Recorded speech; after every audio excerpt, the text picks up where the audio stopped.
Finally 2 মাস পর বাসা থেকে বের হইলাম। এখন তো দেশের এই পরিস্থিতির জন্য বাসা থেকে একদমই বের হই না অঙ্কিতাকে নিয়ে। তো আজকে হচ্ছে অঙ্কিতার নাচের একাডেমি খুলছে, এই জন্য বের হওয়া হয়েছে, না হলে তো আজকেও বের হইতাম না। এই জন্য আমি সকাল সকাল উঠে স্নান করে ফেলছি, স্নান করে এখন চলে আসছি পূজা দেওয়ার জন্য। স্নান করে পূজা দিয়ে তারপরেই যাব। এই যে আমি চলে আসছি ঠাকুর ঘরে। আজকে আবার একাদশী, তাই ভাবলাম যে স্নান করে পূজাটা দিয়ে যাই। এই তো আমার ঠাকুর ঘর মোছা হয়ে গেছে, এখন যাইতেছি হচ্ছে ফুল তোলার জন্য। এই যে দেখেন আমার বারান্দার অবস্থা, একদম পুরো বারান্দা ভরাই ফেলছে গাছ দিয়ে অঙ্কিতার পাপা। আমরা এই বাসায় উঠছি প্রায় 1.5 বছরের মতো হয়ে গেছে। তো বাসায় উঠেই তো অঙ্কিতার পাপা গাছ লাগানো শুরু করে দিয়েছে। তো গাছগুলো অনেক বড় হয়ে গেছে এখন এখন তো মানে বাহিরে ডালপালা চলে গেছে অনেক দূরে। ফুল ফুল পাড়তে গেলে দেখা যাচ্ছে ডালগুলা টান দিয়ে এনে এনে তারপর ফুল তুলতে হয়। এই যে এটা হচ্ছে আমার সাদা ফুলের গাছটা, কাঠগোলাপের মতো যে ফুলটা হয়, এটার নামটা আমি জানি না।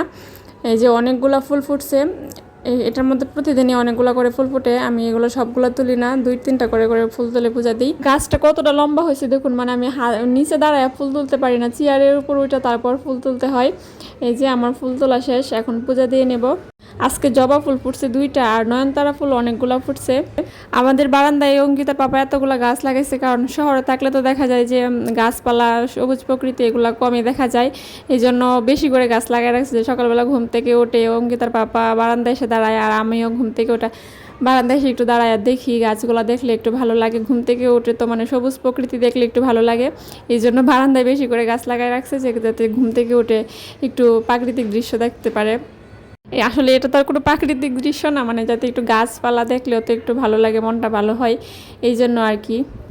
এই যে আমার পুজো দেওয়া হয়ে গেছে, এখন অঙ্কিতাকে রেডি করাই দিচ্ছি। দেখেন অঙ্কিতা মাথার মধ্যে একটা গোলাপ ফুল লাগাইছে, এটা হচ্ছে ওর পাপা ও গাছ থেকে তুলে এনে দিছে ওকে, তাই ও রেডি হয়ে মাথার মধ্যে লাগাই দিছি।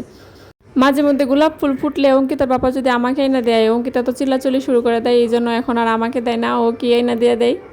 এই যে আমরা রেডি হয়ে গেছি, এখন বের হয়ে যাব। সবাই মনে করবেন যে নাচের স্কুলে যাবে, তাহলে 2জন নিয়ে যাওয়ার কি দরকার। তো অঙ্কিতার পাপা তো বাসায় শুক্রবারে, কিন্তু অঙ্কিতার পাপাই নিয়ে যেতে পারে। আমার আসলে যাওয়ার কোনো দরকার নাই, কিন্তু অঙ্কিতা বলতেছে আমারও যাওয়ার জন্য, মা আর পাপার সাথে 2জনের সাথেই যাবে।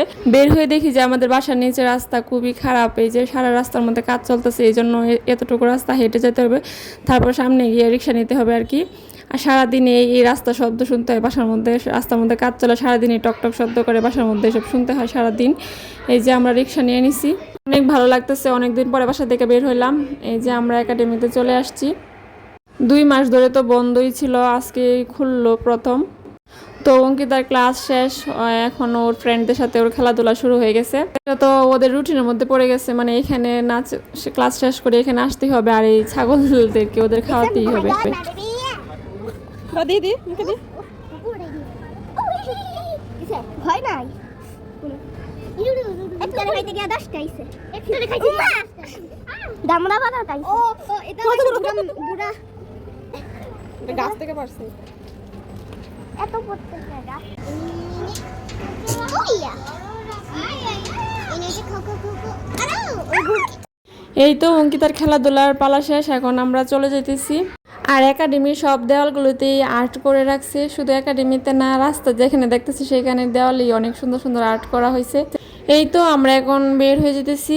তো অঙ্কিতা এখন চলে আসছে পেস্ট্রি খাওয়ার জন্য। তো আমাদের মিনি ব্লগটা কেমন লাগলো, ভালো লাগলে অবশ্যই লাইক করে দিবেন। সবাইকে টাটা।